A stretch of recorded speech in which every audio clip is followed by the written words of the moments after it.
नमस्कार, सीधी लकीर विद धीरेन्द्र पुंडीर में आप सभी का एक बार फिर से स्वागत है। चुनाव की सरगर्मी अब पूरे जोरों पर है। मौसम भले ही बदले लेकिन ये गर्मी बढ़ती चली जाएगी। ये बयानों में है, ये रैलियों में है, ये अलग अलग देश के हिस्सों में जो नेता लोगों से मिल रहे हैं उनके जो बयान आ रहे हैं उन सब में है। और कई बार जब आपके सामने कोई राजनीतिक खिलाड़ी इतना चतुर हो कि वो आपके दिए गए हर एक शब्द को हथियार में बदल ले, तब आपको हर एक बयान बेहद समझदारी के साथ सोच समझ कर देना चाहिए। लेकिन लगता है जैसे इस पूरे चुनाव में प्रधानमंत्री मोदी के सामने विपक्षी जो भी बयान दे रहे हैं वो या तो इस तरह का बयान है जो उनकी एक खीज या फ्रस्ट्रेशन जाहिर कर रहा है और ये बता रहा है कि वो लड़ाई में कहीं ना कहीं पीछे छूटते हुए दिख रहे हैं, या फिर वो बयान प्रधानमंत्री मोदी के हाथ में एक और राजनीतिक औजार के तौर पर पहुंच रहा है। अभी लालू यादव के उस पटना रैली का वो बयान जिसमें उन्होंने प्रधानमंत्री मोदी पर व्यक्तिगत टिप्पणी करते उनके पारिवारिक जो परिवार ना होने की बात कही थी उसका इस्तेमाल प्रधानमंत्री मोदी ने किया और मैं भी मोदी परिवार एक पूरी मुहिम चला दी। अब उसके बाद लालू प्रसाद यादव की बेटी मीसा भारती ये एक बयान के साथ आई हैं जो उन्होंने सीधे तौर पर कहा कि अगर इंडी गठबंधन आया तो मोदी और बीजेपी के कई सारे नेताओं को जेल की सजा होगी, वो जेल भेज देंगे। इस पर पहले मेरे साथ आज इसी पर कि आखिर ऐसा क्या है, क्योंकि बिहार तो जातिगत जनगणना करने वाला वो राज्य बन चुका था जहां ये पूरा इंडी गठबंधन ये कह रहा था कि यहां बीजेपी की इस बार दाल नहीं गलेगी। 2015 की उस विधानसभा की उलटफेर की कहानी वो लगभग सबको दिखा रहा था और खुद भी उस पर यकीन कर रहा था। लेकिन अचानक ऐसा क्या हुआ कि आप हमला दर हमले में व्यक्तिगत होते जा रहे हैं। मेरे साथ इस पर बातचीत करने के लिए वरिष्ठ पत्रकार अवधेश जी हैं, मेरे साथ अभय जी हैं, अभय को आप जानते हैं लगातार, और मेरे साथ पटना में हमारे ब्यूरो विकास जी हैं। आप सभी का नमस्कार। लेकिन पहले हम लोग चर्चा शुरू करें उससे पहले जो मीसा भारती ने जो बयान दिया है जरा उसको सुन लेते हैं। बेटे के लिए वोट मांगने गए थे, काहे नहीं परिवारवाद पे बोले? मुंह बंद हो गया प्रधानमंत्री जी का। इलेक्ट्रल बॉन्ड पे कौन जवाब देगा? जब आते हैं वो हमारे परिवार पे आरोप लगाते हैं भ्रष्टाचार का। जानते हैं कितना बड़ा भ्रष्टाचार है। अगर देश की जनता ने कहीं हमें मौका दे दिया इंडिया गठबंधन को, तो प्रधानमंत्री से लेकर के जितने भी भाजपा नेता हैं जेल के अंदर बंद हों। ये इस तरह का बयान बहुत दिनों से मतलब दिया जाता है, ऐसा नहीं है कि ये बहुत ही ज़्यादा अप्रत्याशित बयान हो, लेकिन मीसा भारती जिस तरह से व्यक्तिगत होकर बयान दे रही हैं, अवधेश जी क्या आपको इसमें कोई मैसेज सुनाई दे रहा है? क्या इसमें कोई गंभीरता है या फिर ये वो लगातार जो फैसले आ रहे हैं IRCTC से लेकर और चारा घोटाला जिसको पढ़कर हम लोग स्कूल कॉलेजों में बड़े हुए हैं, और या फिर एक नया लैंड फॉर जॉब, इसकी कोई धमक सुनाई दे रही है?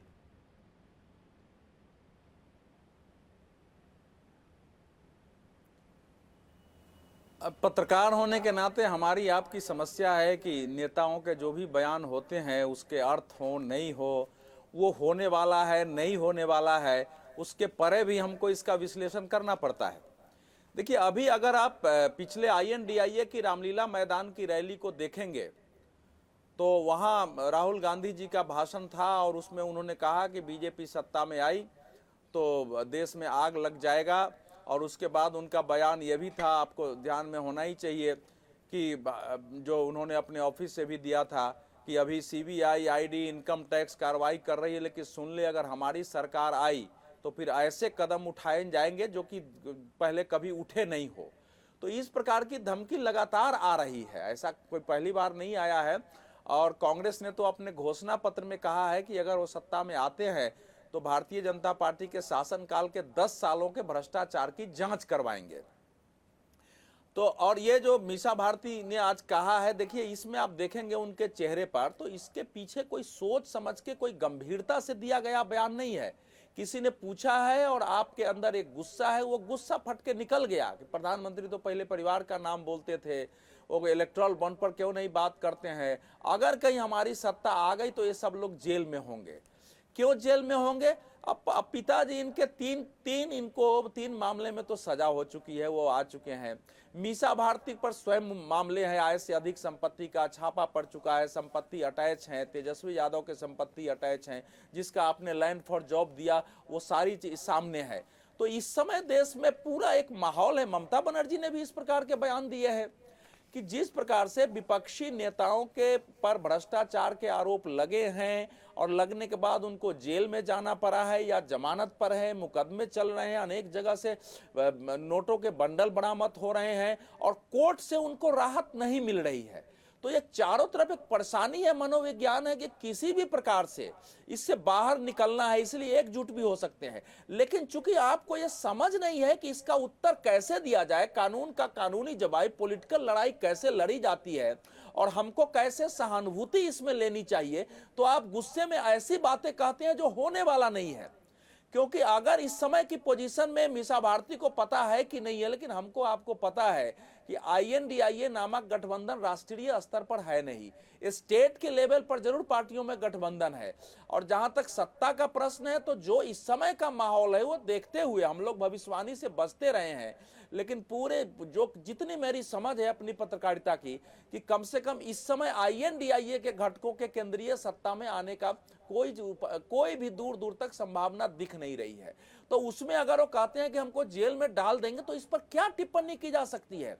मूल बात तो यह है कि क्या इस समय जिन INDIA के लोगों पर भ्रष्टाचार के आरोप हैं, स्वयं मीसा भारती हैं, तेजस्वी यादव हैं, ये अपने को मुकदमे से बचा पाएंगे कि नहीं बचा पाएंगे? प्रधानमंत्री ने बिहार की सभाओं में कहा है, पश्चिम बंगाल की सभा में कहा है, बाहर भी कहा है कि भ्रष्टाचारियों के विरुद्ध कार्रवाई जारी रहेगी, यानी सरकार पीछे नहीं हटेगी, बाकी तो न्यायालय में है। तो ये एक बड़ी लड़ाई है और मीसा भारती ने जो कहा है वो बिहार के लोगों को एकदम साफ स्पष्ट समझना चाहिए कि आप किसके पक्ष में खड़े हैं। अगर वाकई लगता है कि भाजपा और प्रधानमंत्री में भ्रष्टाचारी है, तो मीसा भारती को पूरा सपोर्ट करना चाहिए। अगर भ्रष्टाचार पर मीसा भारती चुनाव ले जाना चाहती हैं, लालू यादव चुनाव ले जाना चाहते हैं, तो बिहार के लिए तो बहुत अच्छी बात है और देश के लिए भी अच्छी बात है कि भ्रष्टाचार को लेकर के चुनाव हो जाए। तो ये तो मीसा भारती के बारे में मैं कहूंगा कि ये जानबूझकर जो है अपने पैरों पर कुल्हाड़ी मारने वाला बयान है। क्योंकि अगर भ्रष्टाचार की बात होगी तो 1994-95 से चारा घोटाला से लेकर के और आप एक से एक मामले आए हैं, जो अभी तक एक मामले का आपने नाम लिया है, पेट्रोल पंप है, 25 चीजें तो ED और CBI ने दिया है, या दिल्ली में प्रॉपर्टी के मामले हैं जो यहाँ अटैच है, तो वो तो पूरे बिहार के लोगों को पता है। और एक जो अंतिम बात मैं कहना चाह रहा हूं, देखिए बिहार के लोगों ने, धीरेन्द्र जी, लालू यादव के परिवार को 5 चुनाव लगातार हरा दिया था। लालू यादव के पूरा परिवार चुनाव हार चुके थे, बने 18% वोट और 22 सीटों तक विधानसभा में सिमट गए थे। 2009 के लोकसभा में सभी चुनाव हार गए थे, उनके परिवार मतलब लालू यादव तक चुनाव हार गए थे।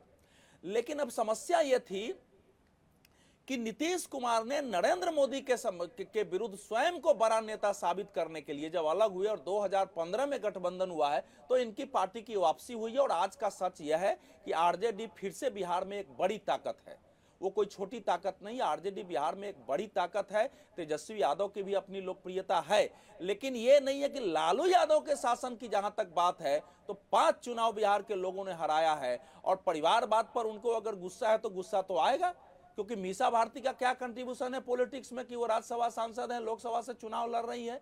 तेजस्वी यादव का क्या कंट्रीब्यूशन था कि उप मुख्यमंत्री बने हैं।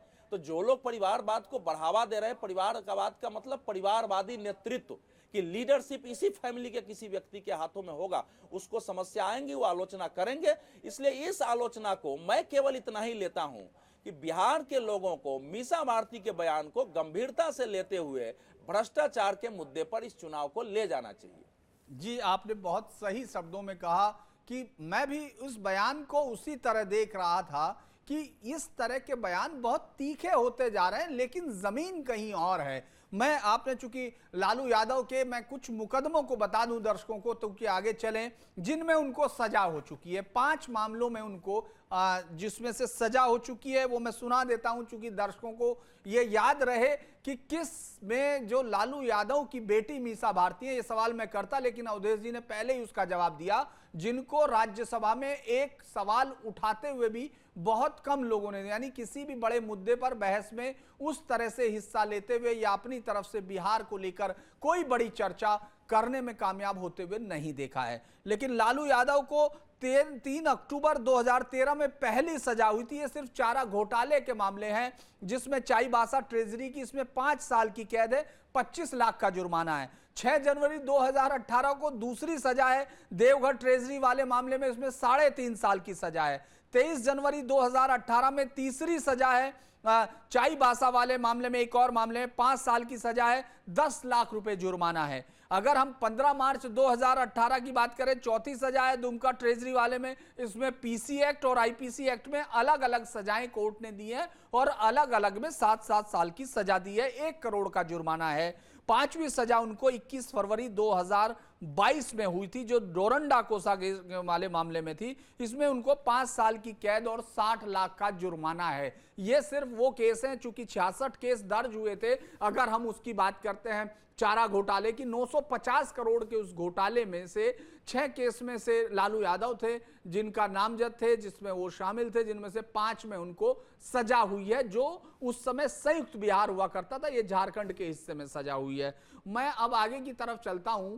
पहले मैं आंकड़ों को समझूं उससे पहले एक बार विकास के पास जरूर जाना चाहूंगा। विकास, ये जो ताकत है जिसको वो दिखाना चाहते हैं, जो मई समीकरण है, मतलब ये कहा जाता है 14% यादव प्लस 18% मुस्लिम, एक इनविंसिबल कॉम्बिनेशन बनाते थे। ये बात तब तक थी जब तक नीतीश ने उनको 2005 के बाद सत्ता से बेदखल नहीं किया। उसके बाद से ये कॉम्बिनेशन तो लगातार और लगातार सिर्फ उस परिवार के साथ लगातार रहा है। उसके बावजूद वो जीत का गणित क्यों नहीं बनाते? और अगर हम अभी देखते हैं तो आज की डेट में कहां खड़े हैं ये इस समय चुनाव में, क्योंकि प्रधानमंत्री मोदी को भी देखें, उससे पहले भी अगर 1999 जब संयुक्त बिहार था तब भी बहुत ताकतवर माफ कीजिएगा, तब भी बहुत ताकतवर तरीके से एनडीए ने हासिल की थी। 2004 में जरूर वापसी की थी इसने, लालू यादव ने, आरजेडी ने, जब यूपीए के साथ थे, लेकिन उसके बाद से लगातार तो उनकी ताकत छिद रही है। आपको क्या लगता है? देखिए धीरेन्द्र जी, जो एमवाई समीकरण जिसके बदौलत, जिसके दम पर आरजेडी दम भरती है कि एमवाई जो समीकरण है मुस्लिम प्लस यादव उनके साथ है, तो ये उस वक्त की बात है जब लालू यादव पूरे फॉर्म में थे।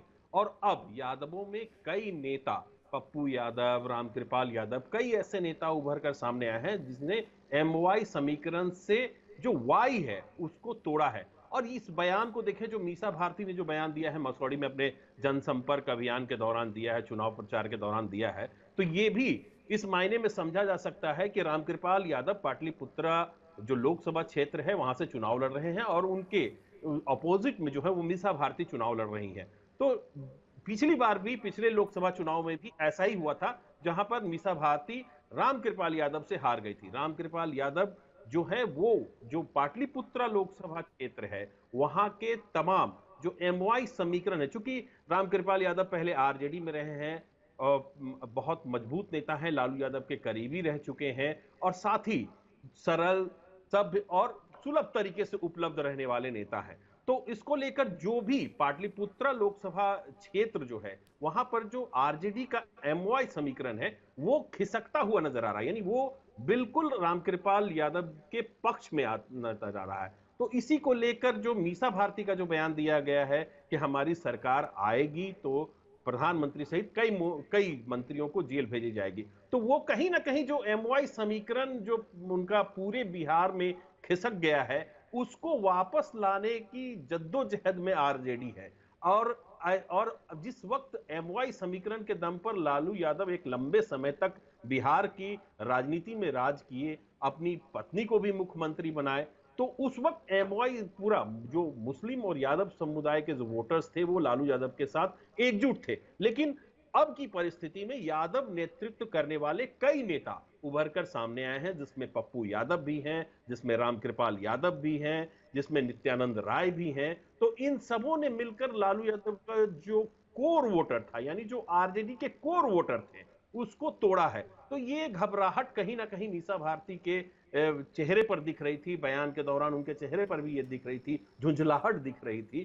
तो ये भी संभावनाएं जताई जा रही है कि जो रामकृपाल यादव से मीसा भारती की जो डायरेक्ट फाइट है, उसमें मीसा भारती मुद्दों को लेकर, जैसे हमारे वरिष्ठ पत्रकार बंधु बता रहे थे कि भ्रष्टाचार को लेकर जाना चाहिए, इस मामले को लेकर, तो अगर जब भी भ्रष्टाचार को लेकर बात होगी तो सबसे पहले भ्रष्टाचार के मुद्दे पर लालू परिवार घेरे में आएगा। और जब इनकी सरकार आएगी तो बीजेपी के प्रधानमंत्री यानी प्रधानमंत्री मोदी के बारे में स्पष्ट कहा और कई ऐसे मंत्रियों के बारे में कहा कि उन्हें जेल भेजा जाएगा। लेकिन सवाल यह है कि पहले ये सत्ता में आए तो, क्योंकि जो आरजेडी का, मैंने बताया कि जो आरजेडी का कोर वोटर था वो अब आरजेडी से टूट चुका है। जो जिस एमओआई समीकरण के बदौलत आरजेडी लगातार बिहार में सत्ता में रही है, वो टूट चुका है। रही बात 2015 के बाद, जो 2015 में विधानसभा चुनाव हुए, तो आरजेडी 2015 से पहले 2005 के बाद लगभग खत्म होने की कगार पर थी। उसको संजीवनी नीतीश कुमार ने दिया जब वो बीजेपी से अलग हुए और आरजेडी के साथ मिलकर सरकार बनाई और चुनाव लड़ा, तो वहीं जो आरजेडी है उसको एक संजीवनी मिल गई। लेकिन बात वही है, जो अभी जो लोकसभा चुनाव है, इसको लेकर पूरी तरीके से जो आरजेडी है वो बौखलाई हुई है, क्योंकि जिस कोर वोटर एमओआई समीकरण के दम पर कितने सालों से है, लगता है कि उनको ये लग रहा होगा। लेकिन ये समीकरण इसलिए भी मुझे लग रहा है कि जिस तरह से लगातार परिवारवाद पर अटैक कर रहे हैं प्रधानमंत्री नरेंद्र मोदी, वो चीज ज्यादातर दलों पर, चाहे वो सुदूर दक्षिण में जाके जब तमिलनाडु में अटैक करते हैं तो स्टालिन का जो डीएमके पार्टी है उसका पूरा सिजरा लोगों के जहन में आता है, तमाम जगह पर आता है। और उन्होंने ये बहुत क्लियर भी किया है कि परिवारवाद का मतलब वो नहीं है जो मेहनत करके राजनीति में जिन्होंने अपनी जगह बनाई, बहुत सारे लोग हैं जो पिता के बाद बेटे आए, लेकिन जो सीधे आके बैठते हैं। तो ये बात इसलिए भी लगती है कि सारण से, जहां से 1977 में पहली बार लालू यादव जीत कर लोकसभा पहुंचे थे, 80 में फिर चुनाव हार गए थे, लेकिन वो सारण इस बार उनकी बेटी को दोबारा एक टिकट दिया गया और उनकी बेटी का जो अभी तक सामाजिक जो सेवाओं में योगदान है वो इतना है कि उन्होंने लालू यादव जी को, मैं इसको व्यक्तिगत नहीं और इसको बहुत सम्मान के साथ, क्योंकि एक बड़ी बात है, उन्होंने अपने पिता को किडनी दी है। और उस किडनी के लिए जब बहुत जितना लोगों को सम्मान करना चाहिए एक बेटी का, उतना लोगों ने इस देश के सम्मान भी किया है और उनको बहुत, आपने देखा होगा ट्विटर्स पर सराहाया गया। लेकिन बदले में एक लोकसभा सीट पर वो चुनाव लड़ने जा रही हैं, तो परिवारवाद का आरोप और ज्यादा तेजी से चस्पा हो रहा है। 2 बेटियां आ चुकी, 2 बेटे हैं, बाद में एक बेटी के दामाद, और यूपी की राजनीति में यानी कुल मिला के पूरे परिवार के पास एक राजनीतिक वो है। इसके बाद करप्शन की कहानियां, तो मुझे लगता है कि अगर जिनको कहा गया था ये लोकतंत्र का चमत्कार है, अभय जी मैं आपके पास इसीलिए डाटा से समझना चाहूंगा कि ये लोकतंत्र का चमत्कार लालू यादव कब तक थे, जब तक वो पिछड़ों के नेता थे, या तब तक थे जब उन्होंने यादवों को और मुसलमानों को ही सिर्फ अपना वोट बैंक मान लिया था? वो कब तक ये चमत्कार रहा? देखिए पुनीर साहब, जब यह बात छिड़ गई है तो अवधेश जी जो बात बताई है बिल्कुल मैं उसकी तस्दीक कर रहा हूँ, उसको मैं सपोर्ट कर रहा हूँ, और हमारे विकास ओझा जी ने बोला उसको मैं एक कर रहा हूँ। मैं उसकी आगे कुछ आपको बात बताना चाहता हूँ। देखिए, अगर एमओआई समीकरण को किसी ने तोड़ा तो वह व्यक्ति का नाम था रामविलास पासवान। रामविलास पासवान ने 2005 के विधानसभा चुनाव में मुस्लिम मुख्यमंत्री का मुद्दा उठा करके लालू यादव के मुस्लिम एमओआई समीकरण को पूरी तरह समाप्त कर दिया। मैं पूरे इसमें बता रहा हूं। और अगर किसी ने लालू यादव को अगर सत्ता से बेदखल किया तो वह व्यक्ति का नाम पूरी तरह जा रहा है, तो रामविलास पासवान को जा रहा है। ऊपर से मैं उसके बाद क्या हुआ कि रामविलास पासवान के पास 29 एमएलए तक हो गए थे। 2005 के फरवरी वाले इलेक्शन में नीतीश कुमार जी ने उसको अपने पे मिला लिया, उनके विधायक दल को तोड़ दिया। उसका खुंडस चिराग पासवान ने निकाला है 2020 में, कि जब उनके कैंडिडेट के खिलाफ अपने उम्मीदवार को खड़ा करके उनके पार्टी को लगभग 75 से लाके 45 पर खड़ा कर दिया। तो मैं एक बात आपको बताना चाह रहा हूँ कि क्यों चिराग पासवान ने किया और एमओआई समीकरण को किससे तोड़वाया और क्या हुआ। उसके बाद मैं बता रहा हूं कि देखिए इसमें कहीं से कोई शक नहीं कि लालू यादव जी का एमओआई समीकरण इंटैक्ट था। उसके अलावा जो उम्मीदवार जिस जाति का डालते थे, चाहे विधानसभा या लोकसभा का, तो उसको अपनी जाति का वोट मिलता था, तो लालू यादव का खुदबा या वोट बैंक बहुत बड़ा होता चला गया। लेकिन हमको भूलना नहीं चाहिए 1999 के लोकसभा चुनाव में मधेपुरा सीट पर लालू यादव शरद यादव से चुनाव हार गए थे। 99 के लोकसभा चुनाव में शरद यादव ने इनको हराया था। जी बिल्कुल, 33,000 वोट से हराया था। 33,000 वोट से शरद यादव जी ने मधेपुरा रोप गोप का मधेपुरा गोप का वहां से उनको हराया था। उसके बाद आगे आइए 2009 के लोकसभा चुनाव में जब परिसीमन के बाद पहली बार जब चुनाव हुआ तो पाटलिपुत्रा सीट को माना जाता है कि वह सेकेंड मधेपुरा है, वहां भी यादव की संख्या अच्छी है और माना जाता है कि यादव ठीक ठाक है। वहां पर रंजन यादव जी ने लालू यादव को चुनाव हराया था। वहां पर पाटलिपुत्रा सीट पर जिसकी भी चर्चा यह हो रही थी, 2009 में रंजन यादव जी ने लालू यादव को हराया था। 2014 और 2019 चुनाव में, दोनों चुनाव में भाजपा के रामकृपाल यादव ने मीसा भारती को चुना। तो कहने का यह है कि अब यह परिवार मजबूत, इतना भी मजबूत नहीं रह गया। फिर 2010 के विधानसभा चुनाव में राबड़ी देवी 2 सीटों से विधानसभा का चुनाव हार गई। सुन लीजिए, 2010 के विधानसभा चुनाव में राबड़ी देवी जी, जो क्या उनकी भूमिका थी राजनीति में ज्यादा बताने की जरूरत नहीं है, 2 सीटों से विधानसभा चुनाव हारी है। लालू 2010 के आसपास ऐसी भी परिस्थिति आ गई थी कि लालू यादव के परिवार में कोई भी राजनीतिक वाला बहुत कम बचा था। लेकिन लालू जी को अपने बेटों को राजनीति में एस्टेब्लिश करना था और नीतीश जी को मतलब मोदी जी को करना था चैलेंज। इसके लिए दोनों का मिलान हुआ और हम आज की डेट में देख रहे हैं कि राजनीति का क्या हासिल हो रहा है। तो इस तरफ देखिए, एक बात और मैं बताना चाहूंगा कि 2009 के लोकसभा चुनाव में रामविलास पासवान भी हाजीपुर का चुनाव आपने हारे थे और लालू जी भी पाटलिपुत्रा से हारे थे।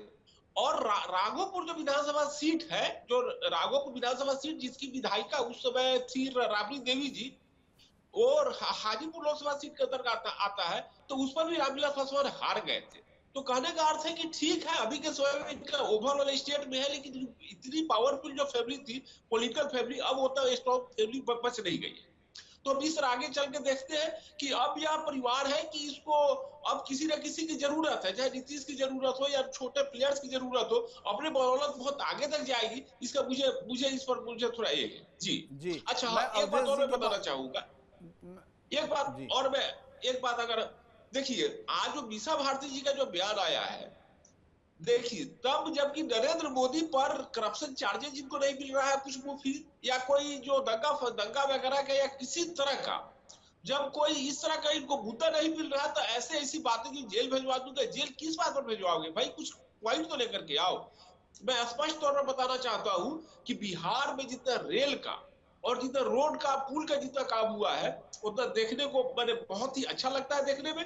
ऊपर से मैं अंतिम बात बोलते हुए फिर अभी मैं बात कर रहा हूं कि 2015 में नरेंद्र मोदी जी ने जब अपने सरकार के 1 साल के काम काज का लेखा जोखा संसद में दिया था, उसमें उन्होंने एक बात कही थी कि मैंने 340 ओवरब्रिज को, रेलवे पुल वगैरह को मैंने क्लियर किया। कैसे क्लियर किया? उन्होंने कहा कि ऐसा नहीं कि मैंने नया प्रोजेक्ट, पुराने प्रोजेक्ट को मतलब में जो समस्याएं थी उसको मैंने ठीक किया और मैंने आगे बढ़ाया, और अब वो 340 रोड, ब्रिज या पुल वगैरह बन के आ गए हैं सामने में, और उसका पब्लिक को बेनिफिट हो रहा है। पहले ज्यादातर क्या होता था कि पुरानी सरकार का काम है उसको छोड़ दो, अपने ढंग से, नए ढंग से काम करेंगे। नरेंद्र मोदी ने ऐसा नहीं किया। नरेंद्र मोदी पुराने सरकार के काम को आगे बढ़ाया, उसमें जो कमियां थी उसको पूरा करके उन्होंने आगे बढ़ाया। जी मैं आगे जाता हूँ, अवधेश जी के पास जाता हूँ।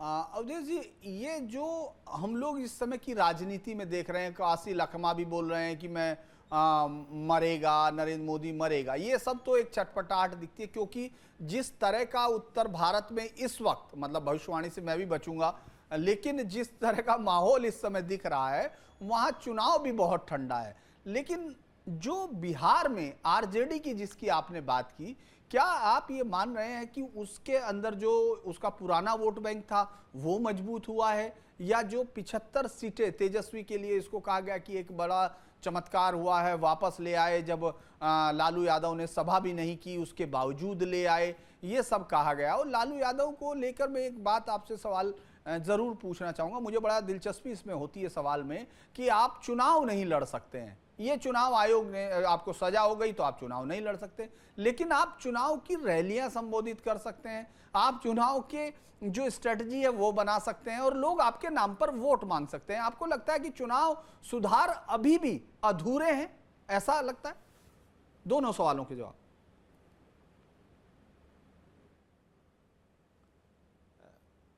देखिए, ऐसा है कि एक बार जब ये जैसे मोदी जी ने जब कह दिया कि 400 पार, तो माहौल ऐसा बन गया उनके समर्थकों के बीच, और थोड़ा चिंताजनक है कि अब तो जीतना ही है, तो कहाँ उत्साह है उसको लेकर। इसलिए चुनाव को, इस बार चुनाव जो है एक जनता का बहुत इनडिफरेंट एटीट्यूड है। आप कहीं भी चले जाएंगे, साउथ में माहौल है, कुछ राज्य ऐसे हैं जहां चुनाव का माहौल है, वहां संघर्ष दिखता है, लेकिन ज्यादातर राज्यों में जाएंगे इंक्लूडिंग बिहार के कुछ क्षेत्रों में दिखाई देता है, लेकिन ज्यादातर क्षेत्रों में आप जाएंगे तो लगता नहीं है कि चुनाव है, पॉलिटिकल पार्टियों के बीच है। इसके अलग अलग कारण है। एक कारण तो यही है कि लग रहा है कि भाई बीजेपी जीत ही रही है, कहां से हम करने जाए, विपक्ष तो जीत नहीं रहा है। दूसरी स्थिति यह भी है कि देखिए, स्वयं बीजेपी में भी, यहां तक कि बिहार का जहां तक प्रश्न है, तो बीजेपी के भी टिकट बंटवारे को लेकर तो प्रश्न उठे हैं, और कई ऐसे टिकट दिए गए हैं जहां कार्यकर्ता ही निराश है या उसके विरुद्ध है, तो थोड़ा उनके अंदर भी भाव है कि क्या करें काम। तो ये सब काम चल रहा है, इसके कारण से सारी जगह स्थिति है। लेकिन विपक्ष को लेकर के मतलब ये भाव नहीं है, सत्ता पक्ष को लेके जहां ये भाव नहीं है किसी में कि इसको हरा ही देना है, वैसे विपक्ष को जिता देना है, ये भाव भी कहीं चुनाव में नहीं है। तो ये दोनों चीजें हमको देखनी होगी। अब दूसरे प्रश्न पर आते हैं। इस समय देखिए, जो 75 सीटें थी, बिहार के लोगों को भारतीय जनता पार्टी और नीतीश कुमार दोनों से निराशा थी। भाजपा से निराशा इसलिए थी कि नीतीश कुमार साथ छोड़ के गए और फिर भाजपा ने फिर आए, फिर वापस भाजपा ने ले लिया। तो नीतीश कुमार का जो गुस्सा था वो तेजस्वी यादव विरुद्ध में लड़ रहे थे, तो वो गुस्सा, चूंकि फॉरवर्ड क्लास में भी भाजपा के विरुद्ध एक गुस्सा था नीतीश के साथ जाने के कारण, तो वो वोट उनकी ओर ट्रांसफर हुआ। और जो उनके अपने वोट थे, मैं अभी इसको एकदम स्वीकार नहीं करता हूं कि बिल्कुल एमओआई समीकरण ऐसा टूट गया है, क्योंकि देश भर का इस समय मुसलमानों के अंदर जो भाव पैदा किया गया है कि भारतीय जनता पार्टी आपके विरुद्ध है, और रही तो आपके मस्जिद छीन जाएंगे, आपका नमाज पढ़ना बंद हो जाएगा, देखो ये तो कॉमन सिविल कोड ले आया, बाबरी मस्जिद तुम्हारा ले लिया, और भी मस्जिदें छीन जाएगी। तो मुसलमानों में, आम मुसलमान को इससे पहले मतलब नहीं था, लेकिन जगह जगह ये स्थिति पैदा करके इतनी आक्रामकता पैदा कर दी गई है भाजपा के खिलाफ कि जो भी उम्मीदवार जहां भाजपा को हराने की स्थिति में होगा वो मुसलमान को वो वहां जाकर के वोट देंगे। जैसे एक ट्रेंड हमने देखा है कि कर्नाटक चुनाव में और तेलंगाना चुनाव में मुसलमानों ने इन ब्लॉक जाकर के, मैक्सिमम मुसलमानों ने कांग्रेस के पक्ष में वोट दिया, और इसी कारण बीआरएस अनेक सीटों पर हार गई। वहां असदुद्दीन ओवैसी की पार्टी अच्छी नहीं कर सकी, और जदेश लगभग खत्म हो गई विधानसभा चुनाव में कर्नाटक में। तो बिहार में भी यह वातावरण है, और इसको स्वीकार करके चलना पड़ेगा। मैं आपसे पूछ रहा हूं कि अगर मीसा भारती लालू यादव की पुत्री नहीं होते तो उनका बयान हम लोग उस पर चर्चा करते। अगर तेजस्वी यादव लालू यादव के पुत्र नहीं होते तो उनका ऐसा क्या कंट्रीब्यूशन है, कौन सा ज्ञान है जिसके आधार पर उनको इतना बिहार में इतनी बड़ी हैसियत उनकी होती, या देश में उनकी हैसियत होती। या राबड़ी देवी अगर उनकी पत्नी नहीं होती तो क्या राबड़ी देवी कहीं चुनाव भी लड़ सकती थी? मुख्यमंत्री बनने की बात तो छोड़िए। तो ये तो हमारे सामने है कि उस परिवार की हैसियत बनी है। और लालू यादव एक समय बिहार में करिश्मा जरूर बने थे, और उन्होंने दलितों पिछड़ों को खड़ा किया था, क्योंकि उस समय का सिचुएशन दूसरा था। अब बिहार में जो मैं देख रहा हूं कि फॉरवर्ड क्लास ने बढ़िया से पिछड़े और दलितों के साथ अपने को एडजस्ट कर लिया है। अब वो वातावरण कोई किसी को भड़काएगा कहीं है ही नहीं। अब बिहार में घूम के जाइए, एक दूसरे किस्म का वातावरण है। हर जाति एक दूसरे के साथ बैठते हैं, उनके शादी विवाह में जा रहे हैं, खा रहे हैं, एक दूसरे का सहयोग भी करते हैं। ये पार्टियां जरूर उभारने की कोशिश करती हैं कि इसको उभारो और इसको जाओ। और नीतीश कुमार सबसे बड़ा अपराधी बिहार की राजनीति के हैं कि रामविलास जी का नाम वो ले रहे थे। रामविलास पासवान को 2005 के पहला चुनाव में जिताने के बाद जो 29 सीटें मिली थी, उनकी पार्टी को, उनके पूरे परिवार को और लालू प्रसाद यादव को, दोनों को बिहार की जनता ने खत्म कर दिया था, ले आए हैं। अब जहां तक जेल का प्रश्न, आप सोचिए ना कि ये एक व्यक्ति सजा याफ्ता है, उस पर भ्रष्टाचार के आरोप साबित हो चुके हैं, वो स्वास्थ्य कारणों से बाहर जमानत पर है, और जमानत पर आने के बाद अब किडनी ट्रांसप्लांट का वो बात बताते हैं कि सिंगापुर में हमारी किडनी ट्रांसप्लांट की गई है, किडनी उनकी एक बेटी ने दिया है, उसको भी चुनाव लड़ा रहे हैं।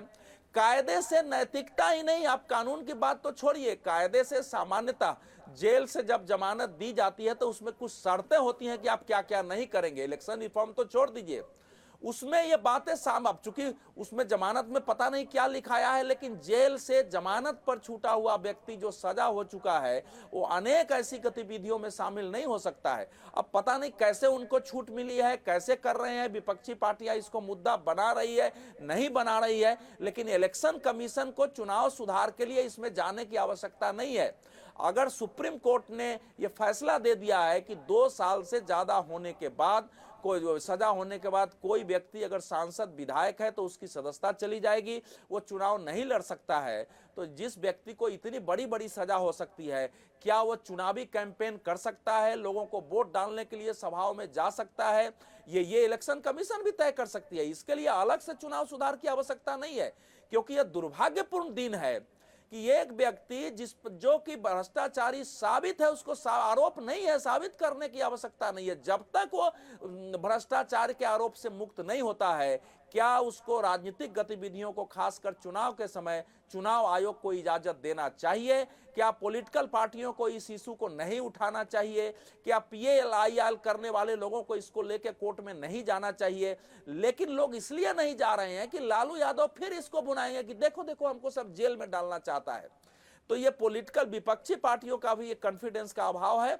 और धीरेन्द्र जी, यह एक सच्चाई बिहार की राजनीति की यह भी है कि भारतीय जनता पार्टी ने अभी तक लालू और नीतीश के समानांतर कोई एक ऐसा नेता सामने खड़ा नहीं किया है, या जो नेता था उसको उभारा नहीं है कि वो खड़ा होकर के कायदे से उसी प्रखरता से इनको जवाब दे सके और पूरा राज्य उनको सुने। ये एक बड़ी ट्रेजेडी है बिहार की कि बीजेपी ने नीतीश कुमार के सहयोग में जाने का एक सहयोगी पार्टी की भूमिका निभाई है, और जब जब वो चले गए हैं भाजपा पर इतने हमले किए हैं। स्वयं नरेंद्र मोदी पर देश में किसी ने सबसे ज्यादा हमला किया तो नीतीश कुमार ने किया है, लेकिन जब भी वो चाहे वापस आए हैं और गले लगाए हैं, और बीजेपी के लोग एक डिसिप्लिन सोल्जर्स की तरह उनके साथ मिलकर काम करते हैं। और इस कारण इनके पास भी कोई राज्य स्तर का वो लीडर नहीं है जो लालू यादव, मीसा भारती और तेजस्वी यादव को उस प्रकार से जवाब दे सके कि जनता इनसे प्रभावित होकर उनके विरुद्ध खड़ी हो सके। जी, मैं अब एक बार ये सुन लेते हैं, क्योंकि विनोद तावड़े ने जवाब दिया है कि जो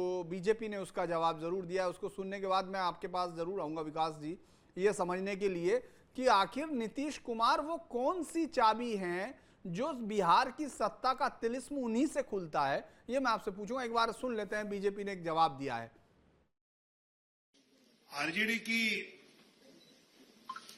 मीसा जी, लालू जी की बिटिया, वो तो ये कहने कि हम मोदी जी को जेल में डालेंगे। अरे देश की जनता सुनना चाहती है कि आप भ्रष्टाचारियों को जेल में डालेंगे या नहीं।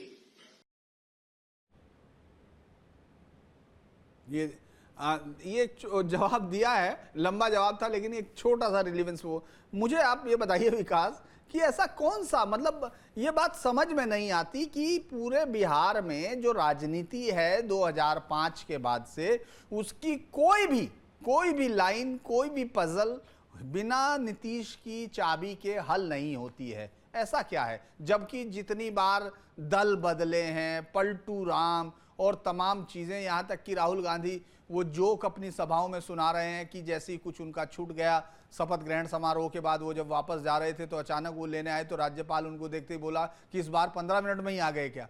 तो ये, लेकिन मुझे ये यकीन है कि अगर अभी नीतीश जाना चाहेंगे तो वही राहुल गांधी उनको साथ खड़ा कर सकते हैं।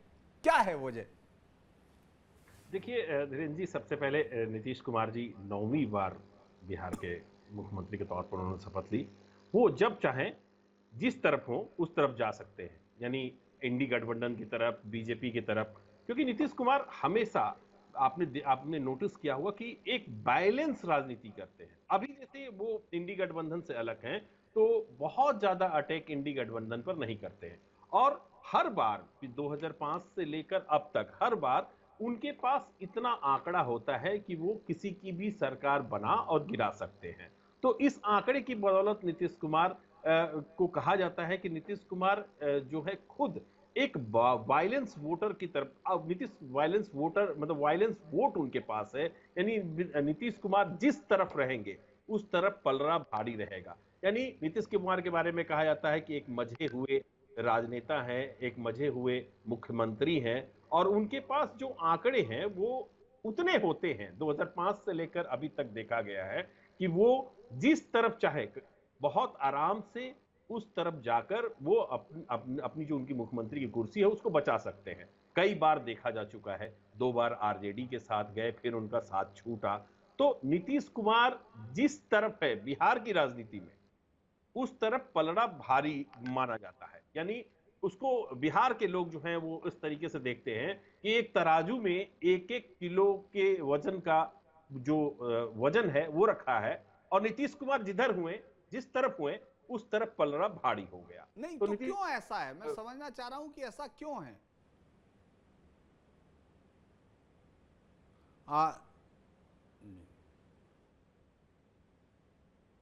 जी मेरा विकास ये है कि एक छोटा सा जवाब दीजिए कि ऐसा क्यों है, क्यों है आखिर, वो ये समझना चाह रहा हूं। क्योंकि जनता तो बदलने वालों को सजा देती है। हम लोग ये भी मानते हैं ट्रेडिशनल वोटर चला जाता है, लालू जी के साथ भी देखा, बाकी सबके साथ देखा है। लेकिन ये कौन सा दर है जहां मोदी भी पहुंचते हैं, राहुल गांधी भी पहुंचते हैं और लालू भी पहुंचते हैं, और वो बाहर निकल के तीनों को गाली दे सकते हैं। ये कौन सा कारण क्या है? देखिए, नीतीश कुमार को समझना इतना आसान नहीं है। मुझे लगता है कि जो सीनियर पत्रकार हैं वो भी अपने 40-45 साल के करियर में नीतीश कुमार को समझ नहीं पाए होंगे। तुम जो है हमारे साथ विकास ब्यूरो धर्म निभा रहे हैं, लेकिन मैं समझ रहा हूं, चलते हैं आगे। अभय जी, आप बताएंगे कि ऐसा कौन सा वो उनके पास वो बैलेंसिंग व्हील कौन सा है जो ये तय करता है कि इतनी बार दल बदले। अवधेश जी जैसे जो बहुत ही सज्जन, जिनको कहा जाता है बहुत कम कठोर भाषा इस्तेमाल करते हैं, वो भी ये कह रहे हैं कि ये किस तरह के नेता हैं जो नीतीश कुमार हैं। तो आप वो कारण क्या है कि उनसे ना पत्रकार खुश हैं, ना जनता खुश है, ना कुछ है, लेकिन इसके बावजूद वो बैलेंस क्या है, कारण क्या है?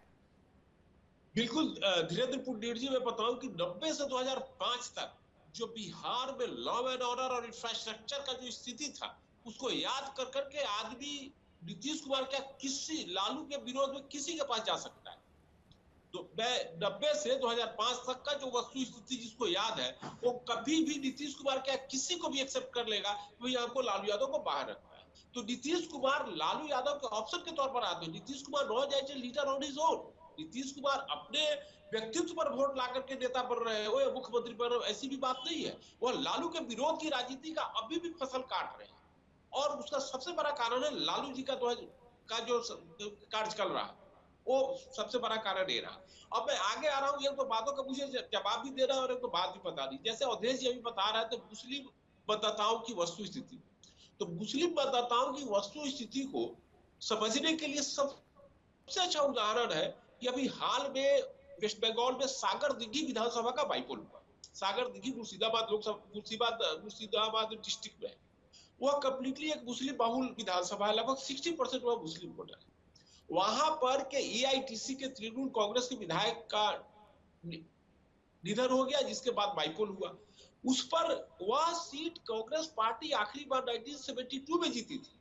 पिछले 2021 के विधानसभा चुनाव में कांग्रेस पार्टी तीसरे पायदान पर थी, लेकिन बाईपोल हुआ तो कांग्रेस पार्टी वह सीट जीत गई। बायरन विश्वास कांग्रेस पार्टी के उम्मीदवार थे और चुनाव जीत गए। भले चुनाव जीतने के 2-3 महीने बाद फिर से एआईटीसी में चले गए, तृणमूल कांग्रेस में। लेकिन मुस्लिमों का है कि भैया चलो अब उनको मतलब कि अब समझ जाइए कि क्या मोदी के खिलाफ किसको वोट करना है, मोदी के खिलाफ कांग्रेस को या इंडी अलायंस को वोट करना है। और इंडी अलायंस में भी उस गठबंधन को वोट करना है जो राहुल मतलब जो कांग्रेस के साथ मतलब इंक्लाइन।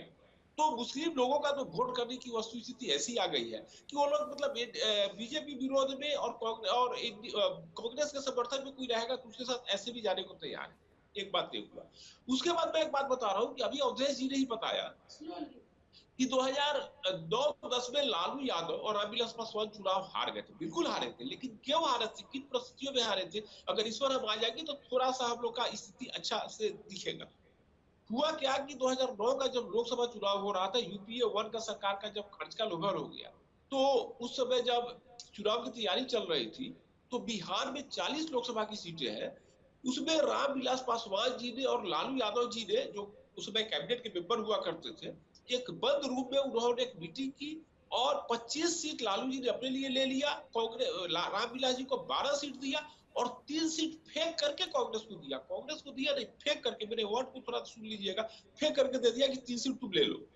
कांग्रेस पार्टी सोनिया गांधी ने भी देखा कि चलो भैया, अभी जो वस्तु स्थिति है, भाजपा कमजोर है, अभी मैं बिहार के बगैर की सरकार बनाने की स्थिति में हूं।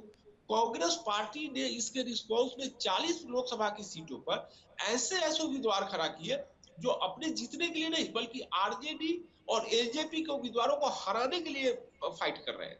और उसका स्थिति यह आया कि लालू यादव जहां 22 सीट 2004 में जीते थे, 4 सीट पर आ गए 2009 में। रामविलास पासवान हाजीपुर से लोकसभा चुनाव हार गए, लालू जी पाटलिपुत्रा से हार गए और सोनिया गांधी ने यहीं तक बात नहीं रोका। उसके बाद 2010 के विधानसभा चुनाव हुआ, वहां पर कांग्रेस पार्टी ने ऐसे ऐसे उम्मीदवार खड़े किए जो खुद के जीतने के लिए नहीं थे। उनका था कि रामविलास पासवान और लालू यादव का जो अलायंस है उसको कैसे तबाह किया जाए, नेस्तनाबूद किया जाए। तो ऐसे ऐसे कैंडिडेट खड़ा किए कि लालू यादव 22 सीट पर आ गए, रामविलास पासवान 3 सीट पर आ गए। तो कांग्रेस पार्टी ने इनको औकात दिखा दी और उसके बाद से 2010 की विधानसभा चुनाव के बाद से कभी भी लालू यादव कांग्रेस से अलग होकर के राजनीति करने का सोचते भी नहीं है, क्योंकि उनको पता है कि अगर हम कांग्रेस के खिलाफ चलेंगे, कांग्रेस से अलग होकर के चलेगा, तो कांग्रेस पार्टी खुद तो चुनाव जीतेगी नहीं, लेकिन हमको हराने तक का व्यवस्था कर दी। और कांग्रेस पार्टी ने कम से कम 2009 और 2010 के चुनाव में ऐसा किया है। मैं एक सवाल, छोटा सवाल अवधेश जी से करके एक जवाब चाहूंगा। अवधेश जी, इसको बयान को जो हमने सुना है, ये विपक्षियों को कितना फायदा देगा ये तो मालूम नहीं कि, लेकिन क्या आपको लगता है कि हम मोदी जी की किस रैली में इसको सुन सकते हैं?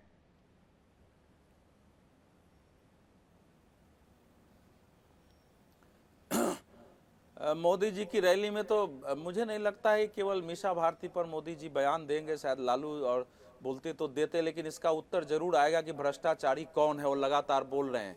देखिए, ये जो अभी ये बयान है, इसको अगर भारतीय जनता पार्टी और एनडीए ठीक से इसको उठाए, क्योंकि विनोद तावरे जी का पूरा बयान हमने अभी सुना नहीं है, तो ये बिहार के हित में है कि मैं फिर दोहरा रहा हूं कि एक बार इसको, ये भ्रष्टाचार के आधार पर बिहार का चुनाव हो जाए लोकसभा का।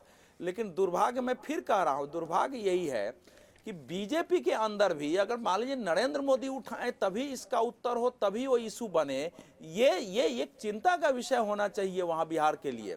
नीतीश कुमार इसको उठाने वाले नहीं है ज्यादातर, क्योंकि नीतीश को दोनों ओर बनाए रखना है। कल उनकी इच्छा हो जाएगी कि चलो भैया, क्योंकि नीतीश कुमार ने एक सिद्धांत तय किया हुआ है कि मैं जब तक राजनीति में हूं, बिहार में कोई भी अस्थाई, मैं तो रहूंगा अस्थाई सत्ता में, लेकिन कोई भी ना अस्थाई विपक्ष है ना अस्थाई सत्ता है। थोड़े दिन वो सत्ता में रहेंगे, थोड़े दिन इनको, तो वो बढ़ते रहते हैं। तो वो तो इसको बनाने वाले नहीं है। एनडीए के इस समय सबसे बड़े नेता है, तो दूसरे को ही इसको बनाना पड़ेगा, वो बनाए। लेकिन मीसा भारती का ये कथन ये बता रहा है कि भारतीय राजनीति में भ्रष्टाचार के आरोप में फंसे हुए या भ्रष्टाचार साबित हुए नेता भी कितनी शान से स्वयं को भ्रष्टाचार का विरोधी बता सकते हैं और उनके समर्थक उनसे प्रभावित हो सकते हैं। ये इसका है, बिहार के लोग तय करेंगे कि वो इससे प्रभावित है या नहीं है। जी, मैं बस इसके साथ खत्म करता हूं कि लालू यादव के पास जो और घोटाला बड़ा है वो 600 करोड़ रुपए की मनी लॉन्ड्रिंग का केस है, जो IRCTC और जमीन लैंड फॉर जॉब के लिए जो है उसमें सीधे तौर पर 7 केस हैं। और उसमें जो सबसे बड़ी इंटरेस्टिंग बात यह है कि 1 लाख कुछ हजार स्क्वायर फीट की जगह पटना में लालू परिवार के पास है। और उन्होंने जो जमीनें, 600 करोड़ का ये घोटाला माना गया है, 4 करोड़ की जमीन कई बार 26 लाख रुपए में लिखवा ली। तो ये इसमें 5 लोग हैं, लालू यादव, उनकी पत्नी राबड़ी देवी, बेटा तेजस्वी और बेटियां मीसा भारती और हेमा यादव। ऐसे में मीसा भारती अगर ये धमकी देती हैं कि उनको जेल में डाल दिया जाएगा, तो ये लोगों को समझ में आता है। लेकिन इसका जवाब मुझे इतना ही लगता है कि खुद मीसा भारती ने अगर शब्द का इस्तेमाल किया है, जो ये बताता है कि विपक्षियों को भी अभी ये भरोसा नहीं हो पा रहा कि वो प्रधानमंत्री मोदी की काट इस चुनाव में उनके पास कोई है। आज के लिए हम सब का इतना ही। आप सभी मेहमानों का जुड़ने के लिए धन्यवाद। मिलते हैं कल फिर किसी और नए इशू पर। देखते रहिए सीधी लकीर विद धीरेन्द्र पुंडीर। नमस्कार।